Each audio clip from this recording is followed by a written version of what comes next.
नमस्कार, MV network देख रहे हैं आप और आपके साथ मैं हूं भारती बघेल।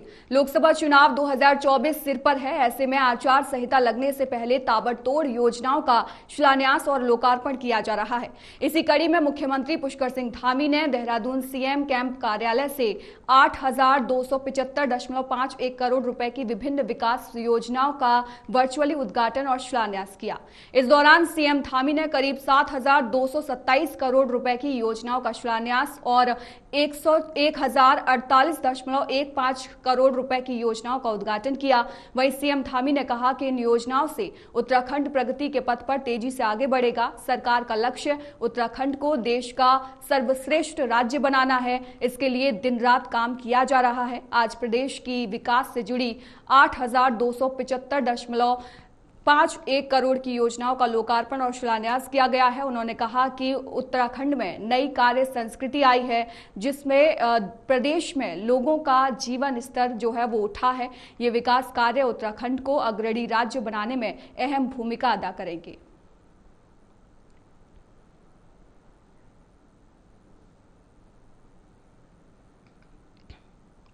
तो उत्तराखंड के देहरादून की तस्वीर हम आपको दिखा रहे हैं, जहां पर उत्तराखंड के विकास कार्यों को अब नई रफ्तार मिली है। आप देख ही रहे हैं, पिछले कई दिनों से धामी सरकार में कई तरह की जो विकास परियोजनाएं हैं उनको लाया गया और कई तरह का विकास मॉडल जो है वो उत्तराखंड की सरकार अपना रही है उत्तराखंड के विकास के लिए। और इसी कड़ी में आज फिर से एक बार देख रहे हैं आप कि विकास कार्यों को किस तरीके से रफ्तार मिली है। 8,275 करोड़ की योजनाओं की सौगात सीएम धामी की तरफ से उत्तराखंड को दी गई है।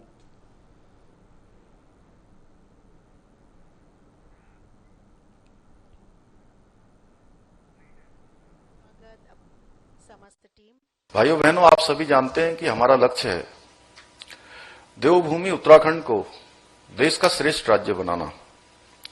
और इसके लिए हम दिन रात काम कर रहे हैं, लगातार प्रयत्न कर रहे हैं। सरलीकरण, समाधान और निस्तारण जो हमने संकल्प लिया है, मंत्र लिया है, उस मंत्र को धरातल पर उतारने के लिए हमारे सरकार के सभी मंत्रीगण, सभी विधायकगण, हमारे सांसदगण, वहीं हमारे सभी अधिकारीगण भी लगातार इसके लिए मेहनत कर रहे हैं।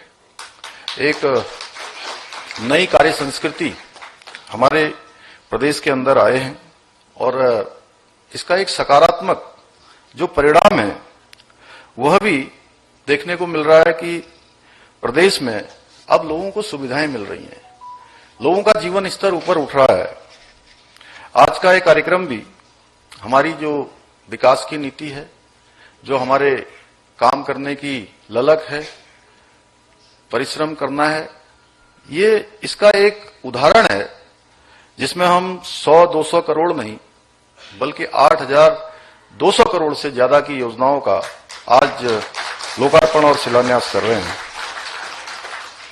विभिन्न क्षेत्रों से जुड़े हुए सभी विकास काम उत्तराखंड को देश का अग्रणी राज्य बनाने में अपनी बहुत महत्वपूर्ण भूमिका निभाएंगे।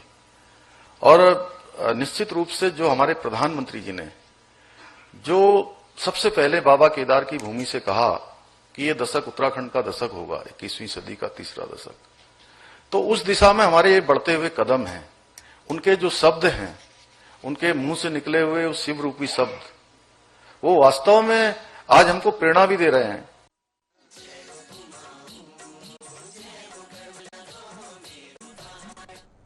2024 का लोकसभा चुनाव होने में कुछ ही दिन बाकी हैं। लोकसभा चुनाव को देखते हुए बीजेपी की आज दिल्ली में पार्लियामेंट्री बोर्ड की बैठक होने जा रही है, जिसमें पार्टी के वरिष्ठ नेता भी मौजूद रहेंगे। साथ ही कुछ दिन पहले बीजेपी हाईकमान ने उत्तराखंड की 3 लोकसभा सीटों पर उम्मीदवारों की घोषणा की थी। बैठक के बाद आज शाम को पौड़ी और हरिद्वार लोकसभा सीटों पर उम्मीदवारों की घोषणा भी हो सकती है।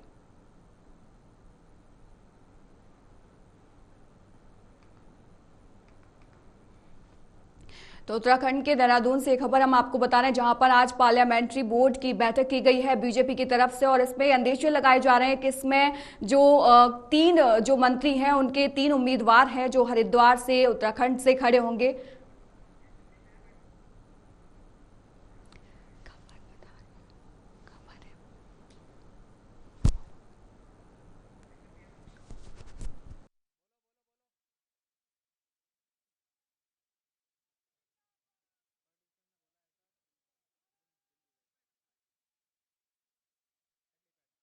बोर्ड की बैठक होने जा रही है जहां पर बीजेपी के कई नेता मौजूद रहेंगे और उत्तराखंड के देहरादून की ये खबर है क्योंकि उत्तराखंड की जो सियासत आप देख रहे हैं किस तरीके से दिन पर दिन बढ़ती जा रही है और इसके बाद जो बीजेपी है वो हर एक राज्य को लेकर एक रणनीति अपना रही है। इसी कड़ी में उत्तराखंड को लेकर क्या रणनीति बनाई जाएगी दिल्ली में वो आज पार्लियामेंट्री बोर्ड की बैठक में साफ हो जाएगा और इसमें कई बीजेपी के नेता मौजूद रहेंगे और साथ ही साथ इसमें यह भी बताया जा रहा है कि कई उम्मीदवारों के नाम भी इसमें घोषित हो सकते हैं बैठक के बाद।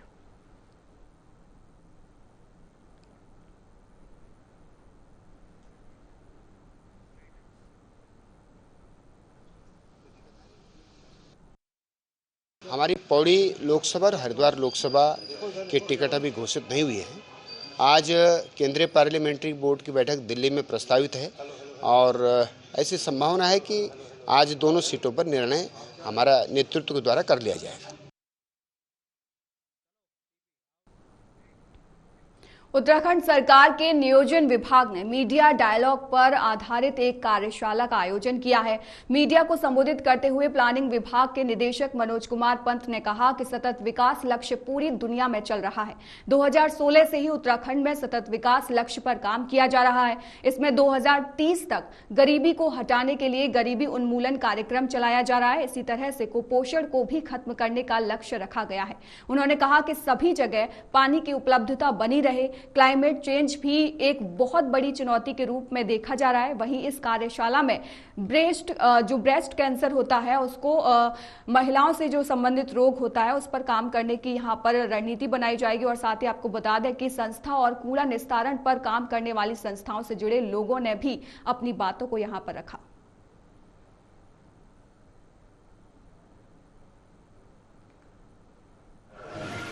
ये ऐसा है, आप सभी जानते होंगे ये सतत विकास लक्ष्य जो है एसडीजी जिन्हें बोलते हैं वो पूरे दुनिया में चल रहे हैं, भारत वर्ष में भी चल रहे हैं और हमारे राज्य में भी पिछले 2016-17 से इस पर काम हो रहा है।